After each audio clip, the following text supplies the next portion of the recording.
ದೇವರು ಕರುಣಾಮಯಿ. ನಾನು ಲೂಕ 1:50 ಘೋಷಿಸುತ್ತೇನೆ. ಆತನಲ್ಲಿ ಭಯಭಕ್ತಿಯುಳ್ಳವರ ಮೇಲೆ ಆತನ ದಯೆಯು ತಲತಲಾಂತರವರೆಗೂ ಇರುವುದು.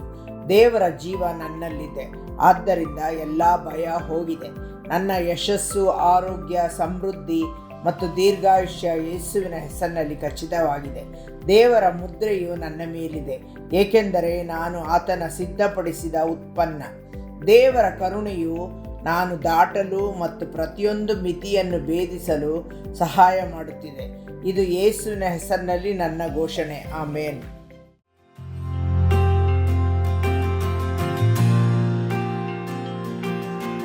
ದೇವಾದಿದೇವನೇ, ಸಿಂಹಾಸನದಲ್ಲಿ ಆಸೀನರೂಢನಾಗಿರುವ ಆತನೇ, ನನ್ನ ಸರ್ವ ಮಹಿಮೆಗೂ ನನ್ನ ಸರ್ವ ಸ್ತುತಿಗೂ ಪಾತ್ರನಾಗಿರುವ ಆತನೇ, ಪೂರ್ಣ ಹೃದಯದಿಂದ ನಿನ್ನನ್ನು ಆರಾಧಿಸ್ತೇವಯ್ಯ, ಪೂರ್ಣ ಹೃದಯದಿಂದ ನಿನ್ನನ್ನು ಹೊಗಳುತ್ತೇವಯ್ಯ.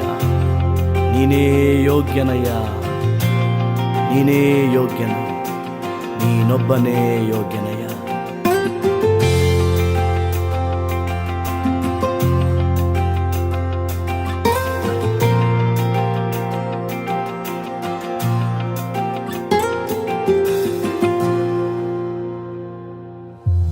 ಯೋಗ್ಯನು ನೀನು ಸ್ತುತಿಗಳಿಗೆ, ಪಾತ್ರನು ನೀನು ಸ್ತೋತ್ರಕ್ಕೆ.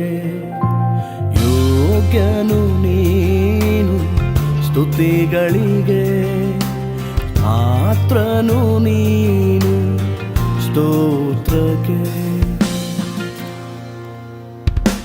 ಯೆಸಯ್ಯಾ, ಯೆಸಯ್ಯಾ, ಯೆಸಯ್ಯಾ, ಯೆಸಯ್ಯಾ. ಆರಾಧನೆ, ಆರಾಧನೆ, ಆರಾಧನೆ, ಆರಾಧನೆ.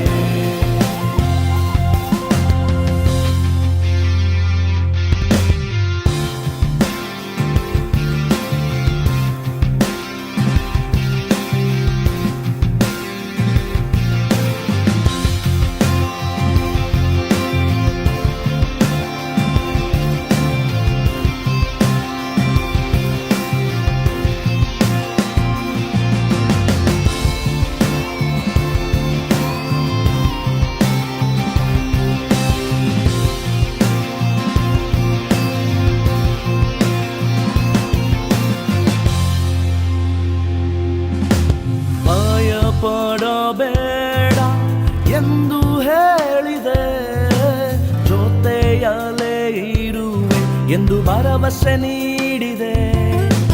ಭಯಪಡಬೇಡ ಎಂದು ಹೇಳಿದೆ, ಜೊತೆಯಲ್ಲೇ ಇರುವೆ ಎಂದು ಭರವಸೆ ನೀಡಿದೆ. ಯೆಸಯ್ಯಾ, ಯೆಸಯ್ಯಾ, ಯೆಸಯ್ಯಾ, ಯೆಸಯ್ಯಾ. ಆರಾಧನೆ, ಆರಾಧನೆ, ಆರಾಧನೆ, ಆರಾಧನೆ.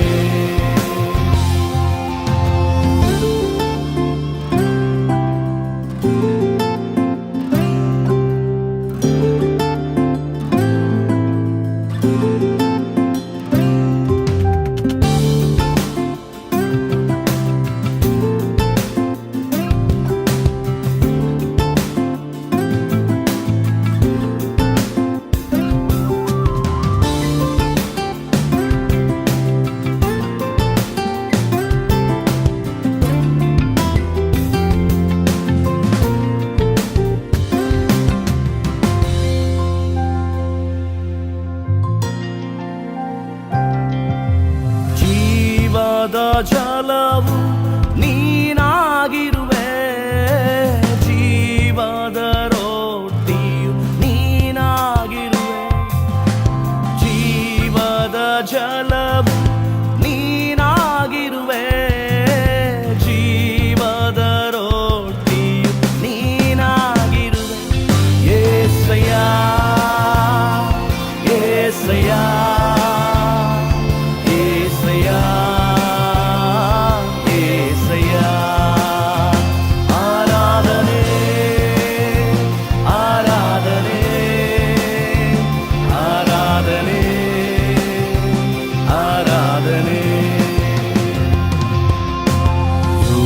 ಯೋಗ್ಯನು ನೀನು ಸ್ತುತಿಗಳಿಗೆ, ಆತನು ನೀನು ಸ್ತೋತ್ರಕ್ಕೆ.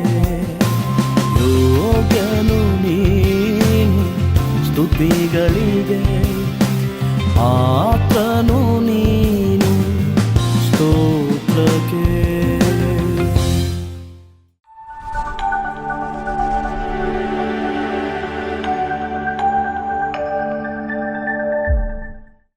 Praise the Lord.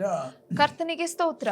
We glorify the name of God because it is God who has given us this ability to preach the word through this television program. ಮತ್ತು ನಾವು ದೇವರ ನಾಮವನ್ನು ಮಹಿಮೆ ಪಡಿಸುತ್ತೇವೆ, ಯಾಕೆಂದರೆ ಆತನೇ ನಮಗೆ ಬೇಕಾಗಿರುವಂತ ಬಲವನ್ನು ನೀಡುತ್ತಾನೆ, ಆತನ ಒಂದು ವಾಕ್ಯವನ್ನು ಹಂಚಿಕೊಳ್ಳಲು. Our God is a good God and He's been able to do good things in all of our lives.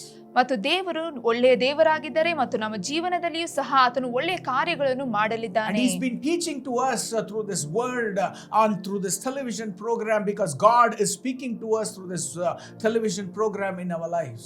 ಮತ್ತು ಈ ದೂರದರ್ಶನದ ಮುಖಾಂತರವಾಗಿ ಆತನು ನಮ್ಮ ಜೊತೆ ಮಾತನಾಡುತ್ತಾ ಇದ್ದಾನೆ ಮತ್ತು ಆತನು ನಮಗೆ ಬೋಧಿಸುತ್ತಾ ಇದ್ದಾನೆ. And it's a great privilege and honor that God has given us this wonderful ministry to preach the gospel through this television program.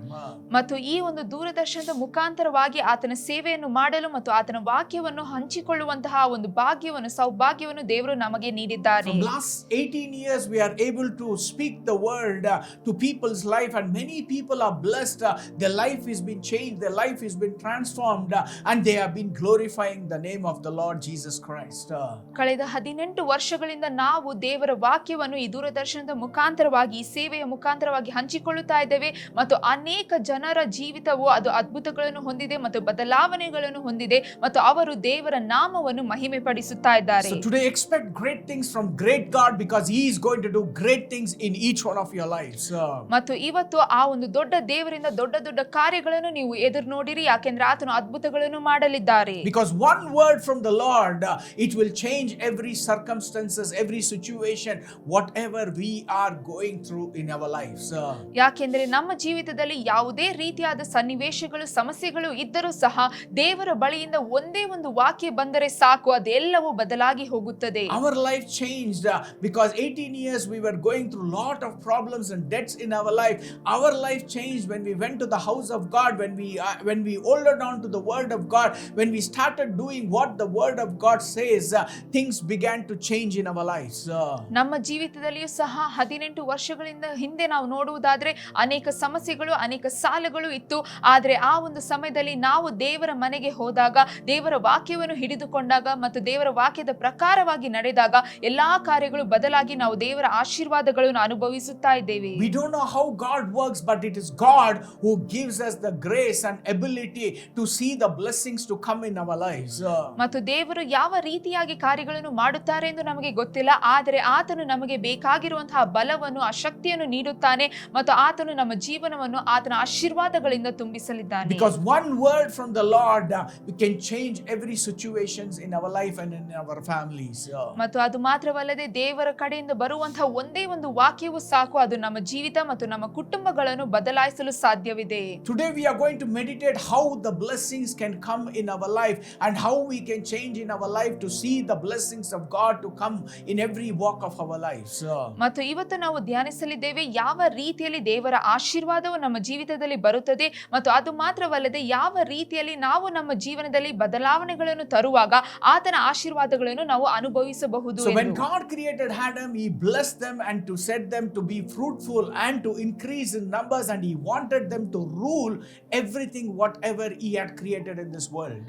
ಮತ್ತು ನಾವು ನೋಡಿದ್ದೇವೆ, ನಾವು ಸತ್ಯವೇದವು ಹೇಳುತ್ತದೆ, ದೇವರು ಆದಾಮ ಅವಳನ್ನು ಸೃಷ್ಟಿ ಮಾಡಿದ ನಂತರ ಆತನು ಹೇಳುತ್ತಾನೆ, ನೀವು ಆಶೀರ್ವಾದವನ್ನು ಹೊಂದಬೇಕು, ನೀವು ಫಲಭರಿತರಾಗಿ ಇರಬೇಕು, ಹೆಚ್ಚುಗೊಳ್ಳಬೇಕು. ಅದು ಮಾತ್ರವಲ್ಲದೆ ನೀವು ಈ ಭೂಮಿಯಲ್ಲಿ ನಾನು ಸೃಷ್ಟಿ ಮಾಡಿರುವಂತಹ ಎಲ್ಲಾ ಕಾರ್ಯಗಳ ಮೇಲೆಯೂ ದೊರೆತನವನ್ನು ಮಾಡಬೇಕು ಎಂದು. So that is the plan of God, that you should be blessed, fruitful and to increase in every areas of your lives.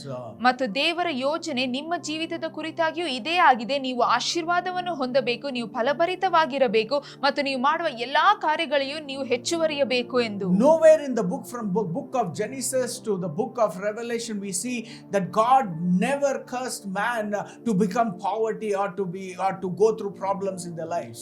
ನಾವು ಸತ್ಯವೇದದಲ್ಲಿ ಆದಿಕಾಂಡದಿಂದ ಪ್ರಕಟಣೆವರೆಗೂ ನಾವು ಓದುವಾಗ ನಾವು ಎಲ್ಲಿಯೂ ಸಹ ನೋಡುವುದಿಲ್ಲ ದೇವರು ಮನುಷ್ಯನ ಮೇಲೆ ಆತನು ಬಡತನದಲ್ಲಿ ಇರಬೇಕು ಮತ್ತು ಆತನು ಕಷ್ಟಗಳನ್ನು ಅನುಭವಿಸಬೇಕು ಎಂದು ಶಾಪವನ್ನು ನೀಡಲಿಲ್ಲ. But when you become a child of God, God expects you to change every situation for you to be blessed and to be fruitful and to increase in every areas of your lives.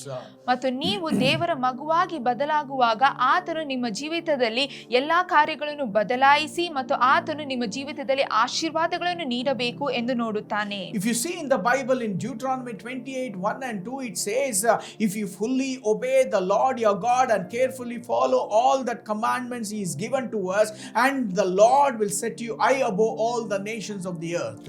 ಧರ್ಮೋಪದೇಶ ಕಾಂಡ 28:1-2 ಅದನ್ನು ನಾವು ಓದುವಾಗ ಅಲ್ಲಿ ಹೇಳುತ್ತದೆ, ನಾವು ದೇವರು ನಮಗೆ ನೀಡಿರುವಂತಹ ಎಲ್ಲಾ ರೀತಿಯಾದ ಆಜ್ಞೆಗಳನ್ನು ಮತ್ತು ಆತನ ಎಲ್ಲ ಬೋಧನೆಗಳನ್ನು ನಾವು ಅನುಸರಿಸಿ ಶ್ರದ್ಧೆಯಿಂದ ನಾವು ನಡೆಯುವಾಗ ಆತನು ಭೂಮಿಯ ಮೇಲಿರುವ ಎಲ್ಲಾ ಜನಾಂಗಗಳಿಗಿಂತಲೂ ನಮ್ಮನ್ನು ಉನ್ನತವಾದ ಸ್ಥಿತಿಯಲ್ಲಿ ಆತನು ಇರಿಸುತ್ತಾನೆ. All these blessings will come upon you and it will accompany you if you obey the Lord your God. ಮತ್ತು ನೀವು ಆತನು ನೀಡಿರುವಂತಹ ಆಜ್ಞೆಗಳಿಗೆ ಕಿವಿಕೊಟ್ಟು ನಡೆಯುವುದಾದ್ರೆ ಎಲ್ಲಾ ಶುಭ ಕಾರ್ಯಗಳು ಮತ್ತು ಎಲ್ಲಾ ಆಶೀರ್ವಾದಗಳು ನೀವು ಎಲ್ಲಿಯೇ ಹೋದರೂ ಸಹ ಅದು ನಿಮ್ಮೊಡನೆ ಬರುತ್ತದೆ ಎಂದು ನಾವು ನೋಡುತ್ತೇವೆ. When you become a child of God, God expects you to be blessed, to be fruitful and to increase in every areas of your lives. ಮತ್ತು ನೀವು ದೇವರ ಮಗುವಾಗಿ ಬದಲಾಗುವಾಗ ಆತನು ಏನು ಬಯಸುತ್ತಾನೆ ಅಂದ್ರೆ ನೀವು ಆಶೀರ್ವಾದ ಹೊಂದಬೇಕು, ಫಲಭರಿತವಾಗಿರಬೇಕು ಮತ್ತು ಎಲ್ಲಾ ರೀತಿಯಲ್ಲೂ ಹೆಚ್ಚಬೇಕು ಎಂದು ನೋಡುತ್ತಾನೆ. Still some people they don't see the blessings of God in their life. Why? Because they have been not able to walk with God in their lives. ಆದರೂ ಸಹ ಎಷ್ಟೋ ಜನರು ಇನ್ನೂ ಸಹ ಅವರ ಜೀವಿತದಲ್ಲಿ ದೇವರ ಆಶೀರ್ವಾದವನ್ನು ನೋಡಿಲ್ಲ ಮತ್ತು ಅನುಭವಿಸುತ್ತಾ ಇಲ್ಲ. ಇದಕ್ಕೆ ಕಾರಣವೇನೆಂದರೆ ಅವರು ದೇವರ ಜೊತೆ ನಡೆಯುತ್ತಾ ಇಲ್ಲ. Because when you want to follow one master in your life, you can see the blessings. That is when you follow Jesus, you will see the blessings of God in your lives. ಯಾಕೆಂದ್ರೆ ನೀವು ನಿಮ್ಮ ಜೀವಿತದಲ್ಲಿ ಒಬ್ಬನೇ ಯಜಮಾನನಾದ ಯೇಸುವನ್ನು ಅನುಸರಿಸಿ ನಡೆಯುವಾಗ ಆ ಒಂದು ಸಮಯದಲ್ಲಿ ಮಾತ್ರ ನಿಮ್ಮ ಜೀವಿತದಲ್ಲಿ ನೀವು ಆಶೀರ್ವಾದಗಳನ್ನು ನೋಡಬಹುದು. You cannot serve two masters. You cannot serve God and you cannot be with devil in your life. ನೀವು ಎರಡು ಯಜಮಾನನಿಗೆ ಸೇವೆಯನ್ನು ಮಾಡಲು ಸಾಧ್ಯವಿಲ್ಲ. ನೀವು ದೇವರ ಜೊತೆಯೂ ಅದು ಮಾತ್ರವಲ್ಲದೆ ಸೈತಾನನ ಜೊತೆಯೂ ನೀವು ನಡೆಯಲು ಸಾಧ್ಯವಿಲ್ಲ. You cannot live a holy life and you cannot live an unholy life. You cannot serve two masters in your life. You cannot see blessings in your life. ಮತ್ತು ನೀವು ನಿಮ್ಮ ಜೀವಿತದಲ್ಲಿ ಎರಡು ಯಜಮಾನನನ್ನು ಸೇವೆ ಮಾಡುತ್ತಾ ಇದ್ದರೆ ಮತ್ತು ನೀವು ಪರಿಶುದ್ಧನಾಗಿ ಇದ್ದು ಅದು ಮಾತ್ರವಲ್ಲದೆ ಸೈತಾನನ ಹಾದಿಗಳಲ್ಲಿ ನಡೆಯುತ್ತಾ ಇದ್ದರೆ ನೀವು ನಿಮ್ಮ ಜೀವನದಲ್ಲಿ ಆಶೀರ್ವಾದಗಳನ್ನು ನೋಡಲು ಸಾಧ್ಯವಿಲ್ಲ. When you serve two masters, you cannot be blessed, you cannot be fruitful, you cannot increase in any way in your life. ಮತ್ತು ನೀವು ನಿಮ್ಮ ಜೀವಿತದಲ್ಲಿ ಎರಡು ಯಜಮಾನರಿಗೆ ನೀವು ಸೇವೆಯನ್ನು ಮಾಡಿದರೆ ಎಂದಿಗೂ ಸಹ ನಿಮ್ಮ ಜೀವಿತದಲ್ಲಿ ಆಶೀರ್ವಾದಗಳನ್ನು, ಫಲಭರಿತವನ್ನು ಮತ್ತು ಹೆಚ್ಚುವರಿಕೆಯನ್ನು ನೋಡಲು ಸಾಧ್ಯವಿಲ್ಲ. Because James chapter 1:17 says every good and perfect gift is from above, coming down from the Father of heavenly lights, who does not change like a shifting shadows. ಯಾಕೆಂದ್ರೆ ಯಾಕೋಬನು 1:17 ಈ ರೀತಿಯಾಗಿ ಹೇಳುತ್ತದೆ, ನಮ್ಮ ಜೀವನದಲ್ಲಿ ಬರುವಂತಹ ಎಲ್ಲಾ ಒಳ್ಳೆಯ ಕಾರ್ಯಗಳು, ಎಲ್ಲಾ ಒಳ್ಳೆಯ ವರಗಳು ಅದು ಮೇಲಿಂದ ಬರುತ್ತದೆ ಮತ್ತು ಬೆಳಕಿನಲ್ಲಿ ಇರುವಂತಹ ನಮ್ಮ ದೇವರ ಬಳಿಯಿಂದ ಬರುತ್ತದೆ ಎಂದು. That means God, when he gives you something in your life, it will be a perfect gift. But the devil's work is to steal, kill and destroy your life and to put you into all confusion, into all your problems in your lives. ಹಾಗಾದ್ರೆ ನಾವು ಒಂದು ಕಾರ್ಯವನ್ನು ಅರ್ಥ ಮಾಡಿಕೊಳ್ಳಬಹುದು. ದೇವರು ನಮಗೆ ಒಂದು ಆಶೀರ್ವಾದವನ್ನು ನೀಡುವಾಗ ಅದು ಪರಿಪೂರ್ಣವಾಗಿರುವಂತಹ ಆಶೀರ್ವಾದವಾಗಿ ಇರುತ್ತದೆ. ಆದರೆ ಸೈತಾನನು ಬರುತ್ತಾನೆ, ಆತನು ಎಲ್ಲವನ್ನು ಕಳ್ಳತನ ಮಾಡಿ ನಾಶ ಮಾಡಿ ಹೋಗುತ್ತಾನೆ ಮತ್ತು ನಮ್ಮ ಜೀವಿತದಲ್ಲಿ ಒಂದು ಕಲಹದಲ್ಲಿ ಇರುವ ಹಾಗೆ ಮಾಡುತ್ತಾನೆ. The devil comes to steal and kill and destroy, but Jesus says, I have come to give them life and life and abundance in their lives. ಸೈತಾನನು ನಮ್ಮ ಜೀವಿತದಲ್ಲಿ ಎಲ್ಲವನ್ನು ಕಳ್ಳತನ ಮಾಡಿ ನಾಶ ಮಾಡಲು ಬರಬಹುದು, ಆದರೆ ಯೇಸು ಕ್ರಿಸ್ತನು ಹೇಳಿದ್ದಾನೆ, ನಾನು ಬರುತ್ತಾ ಇದ್ದೇನೆ ಮತ್ತು ನಾನು ನಿಮಗೆ ಜೀವವನ್ನು ನೀಡಲು ಬರುತ್ತಾ ಇದ್ದೇನೆ ಮತ್ತು ಪರಿಪೂರ್ಣವಾದ ಜೀವನವನ್ನು ನೀಡಲು ಬರುತ್ತಾ When ಇದ್ದೇನೆ. God comes us to bless us and to makes us to fruitfulness and to increase in our life, He is a God. He will never change like a shifting shadows in our lives. ಮತ್ತು ದೇವರು ನಮ್ಮ ಜೀವಿತದಲ್ಲಿ ಆಶೀರ್ವಾದಗಳನ್ನು ನೀಡುವಾಗ ಮತ್ತು ನಮ್ಮನ್ನು ಫಲಭರಿತವಾಗಿ ಮಾಡಿ ಹೆಚ್ಚುವರಿಸುವಾಗ ಆತನು ನೀಡಿರುವಂತಹ ವಾಗ್ದಾನಗಳನ್ನು ಆತನು ಬದಲಾಯಿಸುವಂತಹ ದೇವನಲ್ಲ, ಯಾಕೆಂದ್ರೆ ಆತನು ಚಂಚಲತೆ ಇಲ್ಲದೆ ಇರುವಂತಹ ದೇವರಾಗಿದ್ದಾನೆ. Today, why we don't see blessings in our life? Why we are not seeing victory in our lives? ಮತ್ತು ಇವತ್ತು ನಾವು ನೋಡುವುದಾದ್ರೆ ಯಾಕೆ ನಮ್ಮ ಜೀವಿತದಲ್ಲಿ ನಾವು ದೇವರ ಆಶೀರ್ವಾದಗಳನ್ನು ಅನುಭವಿಸಲು ಸಾಧ್ಯವಾಗುತ್ತಾ ಇಲ್ಲ ಮತ್ತು ಯಾಕೆ ನಮ್ಮ ಜೀವಿತದಲ್ಲಿ ನಾವು ಜಯವನ್ನು ನೋಡಲು ಸಾಧ್ಯವಾಗುತ್ತಾ Many ಇಲ್ಲ. of them say like this, oh brother, I've been trying and trying, but I'm not seeing blessings. Everything comes good, but it goes out, and I'm seeing failure after failure in my life. ಮತ್ತು ಎಷ್ಟೋ ಜನರು ನೀವು ಹೇಳಬಹುದು, ನಾನು ನನ್ನ ಜೀವನದಲ್ಲಿ ಅನೇಕ ಬಾರಿ ಪ್ರಯತ್ನಗಳನ್ನು ಮಾಡಿದ್ದೇನೆ ಮತ್ತು ಒಳ್ಳೆಯ ಕಾರ್ಯಗಳು ನನ್ನ ಜೀವನದಲ್ಲಿ ಬರುತ್ತದೆ, ಆದ್ರೆ ಕೆಟ್ಟದಾದ ರೀತಿಯಲ್ಲಿ ಅದು ಹೋಗುತ್ತದೆ ಎಂದು ನೀವು ಹೇಳಬಹುದು. Still many people say that, oh, I've been doing this business, everything was going good, but overnight I lost everything in my life, brother. ಇನ್ನು ಕೆಲವರು ಹೇಳಬಹುದು, ಸಹೋದರನೇ, ನಾನು ಒಂದು ವ್ಯಾಪಾರವನ್ನು ಮಾಡುತ್ತಾ ಇದ್ದೆ, ಎಲ್ಲವೂ ಸರಿಯಾಗಿ ಹೋಗುತ್ತಾ ಇತ್ತು, ಆದರೆ ಒಂದೇ ರಾತ್ರಿಯಲ್ಲಿ ಎಲ್ಲವೂ ಬದಲಾಯಿತು ಮತ್ತು ನಾನು ಎಲ್ಲವನ್ನು ಕಳೆದುಕೊಂಡಿದ್ದೇನೆ ಎಂದು. Many people would say that I've been working and hard, but I'm not seeing fruitfulness because my job is not right. I'm not getting a rightful job in my life.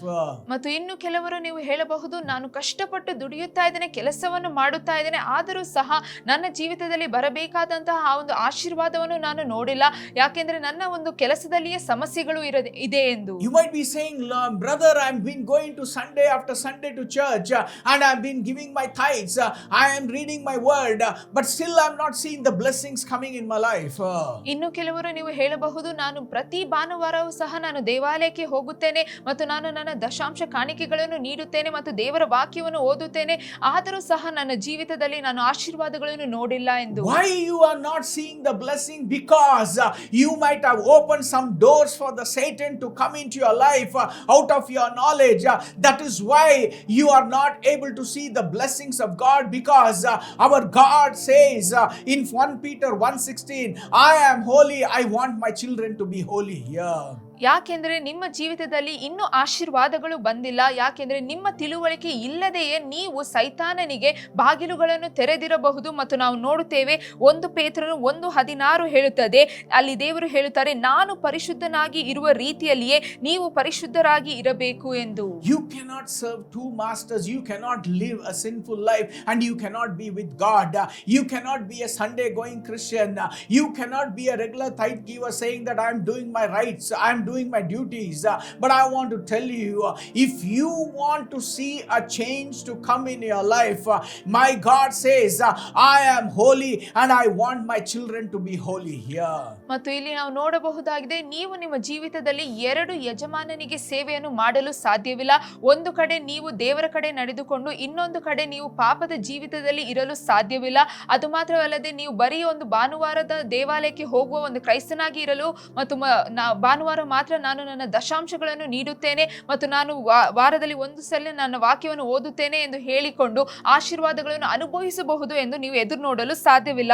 ಯಾಕೆಂದ್ರೆ ದೇವರು ಹೇಳುತ್ತಾನೆ, ನಾನು ಪರಿಶುದ್ಧನಾಗಿರುವ ರೀತಿಯಲ್ಲಿ ನೀವು ಸಹ ಪರಿಶುದ್ಧರಾಗಿ ಇರಬೇಕು ಎಂದು. That was my conditions when I was going through financial debts. I thought going to church on Sunday and giving my tithes is my duty, which God will bless me.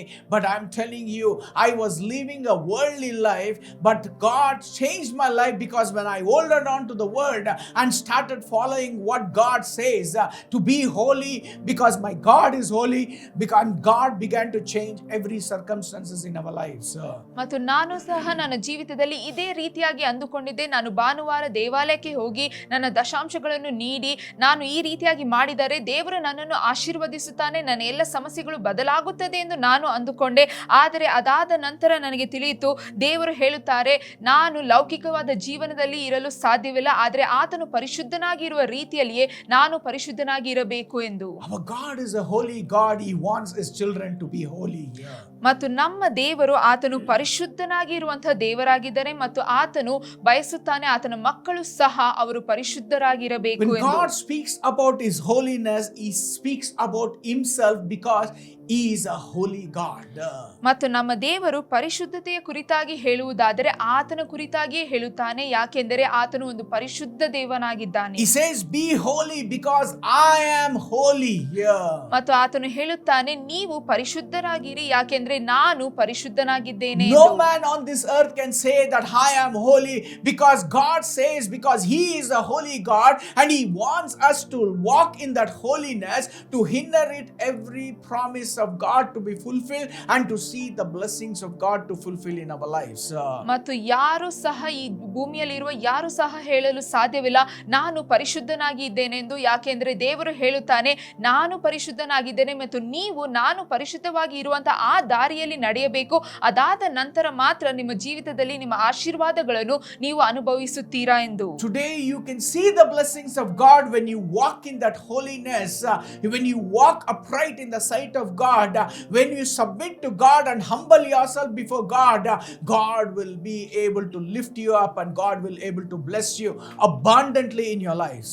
ಮತ್ತು ಇವತ್ತು ಸಹ ನಿಮ್ಮ ಜೀವಿತದಲ್ಲಿ ನೀವು ದೇವರು ಪರಿಶುದ್ಧನಾಗಿ ಇರುವ ರೀತಿಯಲ್ಲಿ ನೀವು ಪರಿಶುದ್ಧರಾಗಿ ಇದ್ದು ಆತನ ವಾಕ್ಯಕ್ಕೆ ವಿಧೇಯರಾಗಿ ನೀವು ನಡೆಯುವುದಾದ್ರೆ ಆ ಸಮಯದಲ್ಲಿ ನಿಮ್ಮ ಜೀವಿತದಲ್ಲಿ ಆಶೀರ್ವಾದಗಳು ಬರುವುದನ್ನು ನೀವು ನೋಡುತ್ತೀರಾ. Don't serve two masters in your life. If you serve two masters, you cannot see the blessings of God in your life. You cannot see a open doors. You cannot see a breakthrough coming in your lives. ಮತ್ತು ನಿಮ್ಮ ಜೀವಿತದಲ್ಲಿ ನೀವು ಎರಡು ಯಜಮಾನನಿಗೆ ಸೇವೆಯನ್ನು ಮಾಡಿದರೆ ಆಶೀರ್ವಾದಗಳು ನಿಮ್ಮ ಜೀವಿತದಲ್ಲಿ ಬರುವುದನ್ನು ನೀವು ನೋಡಲು ಸಾಧ್ಯವಿಲ್ಲ. ಅದು ಮಾತ್ರವಲ್ಲದೆ ನಿಮ್ಮ ಜೀವಿತದಲ್ಲಿ ನಿಮಗೆ ಬೇಕಾದಂತಹ ಸಫಲತೆಯನ್ನು ಸಹ ನೀವು ನೋಡಲು ಸಾಧ್ಯವಿಲ್ಲ. If you turn your Bible to Isaiah chapter 6 verses 1 to 3, ನೀವು ಸತ್ಯವೇದದಲ್ಲಿ ಯೆಶಾಯ 6:1-3 ತನಕ ಓದುವುದಾದರೆ, the prophet Isaiah saw the Lord on the throne. ಅಲ್ಲಿ ನಾವು ನೋಡಬಹುದಾಗಿದೆ ಪ್ರವಾದಿಯಾಗಿರುವಂತಹ ಯೆಶಾಯನು ಅಲ್ಲಿ ದೇವರ ಸಿಂಹಾಸನದ ಮೇಲೆ ಇರುವುದನ್ನು ಕಂಡನು. And the angels crying out saying, "Holy, holy, holy is the Lord Almighty." ಮತ್ತು ಅಲ್ಲಿದ್ದಂತಹ ದೇವದೂತರು ಅವರು ಕೂಗಿಕೊಳ್ಳುತ್ತಾ ಇದ್ದರು, ದೇವರು ಪರಿಶುದ್ಧನು ಪರಿಶುದ್ಧನು ಎಂದು. And the Bible says in the 4th verse, at the sound of their voice the doorpost and the threshold shook and the temple was filled with the smoke. ಮತ್ತು ನಾವು ನೋಡುತ್ತೇವೆ 4ನೇ ವಚನದಲ್ಲಿ ಆ ಒಂದು ಶಬ್ದಗಳಿಗೆ ಅಲ್ಲಿರುವಂತಹ ದ್ವಾರದ ಅಸ್ತಿಗಳು ಅದೆಲ್ಲವೂ ಸಹ ಕದಲಿತು. ಅದು ಮಾತ್ರವಲ್ಲದೆ ಧೂಪದಿಂದ ಮತ್ತು ಆತನ ಮಹಿಮೆಯಿಂದ ಆ ಮಂದಿರವು ತುಂಬಿತು ಎಂದು. When Isaiah saw the holiness of God, he cries out saying, "Woe to me, I cried, I am ruined, for I am a man of unclean lips and I live among the people of unclean lips, and my eyes have seen the King, the Lord Almighty." ಮತ್ತು ಯೆಶಾಯನು ಈ ರೀತಿಯಾದ ಒಂದು ದೃಶ್ಯವನ್ನು ಆತನು ನೋಡಿದಾಗ ಆತನು ಕೂಗಿಕೊಳ್ಳುತ್ತಾನೆ, ಅಯ್ಯೋ ನನ್ನ ಗತಿ ಏನಾಯಿತು, ನಾನು ನಾಶವಾಗಿ ಹೋಗುತ್ತೇನೆ, ಯಾಕೆಂದ್ರೆ ನಾನು ಹೊಲಸು ಇರುವಂತಹ ತುಟಿಗಳು ಉಳ್ಳವನಾಗಿದ್ದೇನೆ. ಅದು ಮಾತ್ರವಲ್ಲದೆ ನಾನು ಎಲ್ಲ ಹೊಲಸು ತುಟಿಗಳು ಇರುವಂತಹ ವ್ಯಕ್ತಿಗಳ ಮಧ್ಯದಲ್ಲಿ ವಾಸಿಸುತ್ತಾ ಇದ್ದೇನೆ ಮತ್ತು ಇಂತಹ ಒಂದು ಕಣ್ಣುಗಳು ದೇವರನ್ನು ನೋಡಿದ್ದಾನೆ, ರಾಜಾದಿರಾಜರನ್ನು ಸರ್ವೇಶ್ವರನಾಗಿರುವ ಯೆಹೋವನನ್ನು ಕಂಡಿದ್ದಾನೆ ಎಂದು. Today how much more we are grateful to God, because through Jesus Christ we are able to call Abba Father with these unclean lips and cry out to Him and say, "God, you are holy and you want us to be holy." When God is a holy God, when we are living in unholiness, that is where we don't see the blessings of God in our lives. ಆದರೆ ಇವತ್ತು ನಮ್ಮ ಜೀವನದಲ್ಲಿ ನಾವು ಎಷ್ಟು ಕೃತಜ್ಞತೆ ಉಳ್ಳವರಾಗಿದ್ದೇವೆ, ಯಾಕೆಂದ್ರೆ ಯೇಸು ಕ್ರಿಸ್ತನ ಮುಖಾಂತರವಾಗಿ ನಾವು ದೇವರನ್ನು ಅಪ್ಪ ಪಿದ ಎಂದು ಕರೆಯುವಂತಹ ಭಾಗ್ಯವನ್ನು ಪಡೆದುಕೊಂಡಿದ್ದೇವೆ. ನಾವು ನಮ್ಮ ಒಂದು ಹೊಲಸು ನಾಲಿಗೆಗಳಿಂದಲೇ ನಾವು ದೇವರನ್ನು ಪರಿಶುದ್ಧನಾಗಿರುವಂತಹ ದೊಡ್ಡ ದೇವರನ್ನು ಸಹ ನಾವು ಅಪ್ಪ ಎಂದು ಕರೆಯಬಹುದಾಗಿದೆ. Today you are not seeing a blessing because you might be living an unholy life, because God says, "Be holy because I am holy." I can change every circumstances for you when you walk in that holiness with me, and I can change every circumstance circumstances for you in your life. ಮತ್ತು ಇವತ್ತು ನಾವು ನಮ್ಮ ಜೀವಿತದಲ್ಲಿ ಪರಿಶುದ್ಧತೆ ಇಲ್ಲದೆ ನಮ್ಮ ಜೀವನದಲ್ಲಿ ಇದ್ದರೆ ನಾವು ದೇವರ ಆಶೀರ್ವಾದಗಳನ್ನು ನೋಡಲು ಸಾಧ್ಯವಿಲ್ಲ. ಆದರೆ ದೇವರು ಹೇಳುತ್ತಾರೆ, ನಾನು ಪರಿಶುದ್ಧನಾಗಿ ಇರುವ ರೀತಿಯಲ್ಲಿ ನೀನು ಸಹ ಪರಿಶುದ್ಧನಾಗಿ ಇದ್ದರೆ ನಿನ್ನ ಜೀವಿತದಲ್ಲಿ ಆಶೀರ್ವಾದಗಳು ಬರುತ್ತದೆ ಎಂದು. Joshua 3:5 says, Joshua told the people, concentrate for yourself, for tomorrow the Lord will do amazing things among you. ಯೆಹೋಶುವ 3:5 ಈ ರೀತಿಯಾಗಿ ಹೇಳುತ್ತದೆ. ಅಲ್ಲಿ ಯೆಹೋಶುವನು ಜನರನ್ನು ನೋಡಿ ಹೇಳುತ್ತಾನೆ, ನಿಮ್ಮನ್ನು ಶುದ್ಧ ಮಾಡಿಕೊಳ್ಳಿರಿ, ಯೆಹೋವನು ನಾಳೆ ನಿಮ್ಮ ಮಧ್ಯೆ ಅದ್ಭುತಗಳನ್ನು ನಡೆಸುತ್ತಾನೆ ಎಂದು. Isaiah 59:1 and 2, this is why our prayers are not answered by God, because the Bible says, surely the arm of the Lord is not too short to save, nor his ears too dull to hear. ಮತ್ತು ನಾವು ಯೆಶಾಯ 59:1-2 ನಾವು ಓದುವಾಗ ಅಲ್ಲಿ ಹೇಳುತ್ತದೆ, ಯಾಕೆ ನಮ್ಮ ಪ್ರಾರ್ಥನೆಗಳಿಗೆ ಉತ್ತರ ಬರುವುದಿಲ್ಲ ಎಂದು ನೋಡುವುದಾದ್ರೆ ಅಲ್ಲಿ ಹೇಳುತ್ತದೆ, ಯೆಹೋವನ ಹಸ್ತವು ಅದು ರಕ್ಷಿಸಲಾಗದಂತೆ ಅದು ಮೋಟುಗೈಯಲ್ಲ, ಮತ್ತು ಆತನ ಕಿವಿಯು ಕೇಳಲಾಗದಂತೆ ಅದು ಕಿವುಡವಲ್ಲ ಎಂದು. But your iniquities or our iniquities have separated us from God. That's why God hides his face from us, that he cannot hear our cry. ಆದರೆ ಈ ವಚನವು ಹೇಳುತ್ತದೆ, ನಮ್ಮ ಅಪರಾಧಗಳೇ ಮತ್ತು ನಮ್ಮ ಪಾಪಗಳೇ ಆತನು ನಮ್ಮನ್ನು ಕೇಳಿಸಿಕೊಳ್ಳದ ರೀತಿಯಲ್ಲಿ ಮತ್ತು ಆತನ ಮುಖವನ್ನು ಅಡಗಿಸಿಕೊಳ್ಳುವ ರೀತಿಯಂತೆ ಮಾಡಿದೆ ಎಂದು. When you have the wall of sin between you and God, when you are walking with sin and you are walking with that unholiness, you cannot see the blessings of God in your life or in your family. ಮತ್ತು ನೀವು ನಿಮ್ಮ ಮತ್ತು ದೇವರ ಮಧ್ಯದಲ್ಲಿ ಆ ಪಾಪದ ಗೋಡೆಯನ್ನು ನೀವು ಕಟ್ಟಿಕೊಂಡಿದ್ದರೆ ಮತ್ತು ನಿಮ್ಮ ಜೀವಿತದಲ್ಲಿ ನೀವು ಪಾಪದಲ್ಲಿ ನಡೆಯುತ್ತಾ ಇದ್ದರೆ, ನಿಮ್ಮ ಜೀವಿತದಲ್ಲಿ ಮತ್ತು ನಿಮ್ಮ ಒಂದು ಕುಟುಂಬದ ಜೀವಿತದಲ್ಲಿ ನೀವು ದೇವರ ಆಶೀರ್ವಾದಗಳನ್ನು ನೋಡಲು ಸಾಧ್ಯವಿಲ್ಲ. If this wall of sin has to be broken, you need Jesus in your life, because Jesus himself paid the price for us on the cross of Calvary, and through his blood our sin or the wall of sin can be broken in our lives. ಮತ್ತು ಈ ಪಾಪದ ಗೋಡೆಯು ನಮ್ಮ ಜೀವಿತದಲ್ಲಿ ಮುರಿಯಲ್ಪಡಬೇಕು ಎಂದರೆ ಅದಕ್ಕೆ ಯೇಸು ಕ್ರಿಸ್ತನು ನಮ್ಮ ಜೀವಿತದ ಒಳಗಾಗಿ ಬರಬೇಕು. ಯಾಕೆಂದರೆ ಆತನು ನಮ್ಮ ಎಲ್ಲಾ ಪಾಪಗಳನ್ನು ಎಲ್ಲ ಶಾಪಗಳನ್ನು ಆತನು ಶಿಲುಬೆಯ ಮೇಲೆ ಹೊತ್ತಿಕೊಂಡು ಹೋಗಿದ್ದಾನೆ ಮತ್ತು ಎಲ್ಲಾ ಕಾರ್ಯಗಳನ್ನು ಮುಗಿಸಿದ್ದಾನೆ. This wall of sin can be broken only through the blood of Jesus, because Jesus was the holy person without sin. He paid the price for us on the cross of Calvary, and his blood was a blemish. His blood was so pure and holy, and through that blood our sin can be cleansed. Once our sins are cleansed, the wall of sin is broken and we become a child of God, and God hears our cry and we can see the blessings of God coming upon our lives. ಮತ್ತು ನಾವು ನೋಡಬಹುದಾಗಿದೆ, ನಮ್ಮ ಒಂದು ಜೀವಿತದಲ್ಲಿ ಯೇಸು ಕ್ರಿಸ್ತನ ರಕ್ತದ ಮುಖಾಂತರವಾಗಿ ನಮಗೆ ಬೇಕಾಗಿರುವಂತಹ ಪಾಪ ಕ್ಷಮಾಪಣೆಯು ನಮಗೆ ಸಿಗುತ್ತದೆ. ಆತನ ಒಂದು ರಕ್ತವು ಅದು ಪರಿಶುದ್ಧವಾದ ರಕ್ತವಾಗಿದೆ ಮತ್ತು ಆತನು ಯಾವುದೇ ರೀತಿಯಾದ ಪಾಪಗಳನ್ನು ಮಾಡದೇ ಇದ್ದರೂ ಸಹ ಆತನು ಎಲ್ಲಾ ರೀತಿಯಾದ ಕಾರ್ಯಗಳನ್ನು ನಮಗಾಗಿ ಅನುಭವಿಸಿ ಆ ಕಲ್ವಾರಿ ಶಿಲುಬೆಯ ಮೇಲೆ ನಮಗಾಗಿ ರಕ್ತವನ್ನು ಸುರಿಸಿದ್ದಾನೆ. ಮತ್ತು ಈಗ ನಾವು ಆ ರಕ್ತದಿಂದ ತೊಳೆಯಲ್ಪಡುವಾಗ ನಮ್ಮ ಜೀವನದಲ್ಲಿ ಇರುವಂತಹ ಪಾಪದ ಗೋಡೆಯು ಅದು ನಾಶವಾಗಿ ಹೋಗುತ್ತದೆ ಮತ್ತು ನಾವು ಆತನ ಮಗುವಾಗಿ ಬದಲಾಗುತ್ತೇವೆ. Today, if you want to see a breakthrough, if you want to see the blessings of God to come in your life, check your life where you have opened a door. Check your life whether you are walking or serving two masters in your life. Check all that, whatever, sit in the presence of God and ask God, where I have gone through, why am I seeing all these failures? God will reveal it to you. Be holy, because my God says he is holy and he can change every situation for you in your life.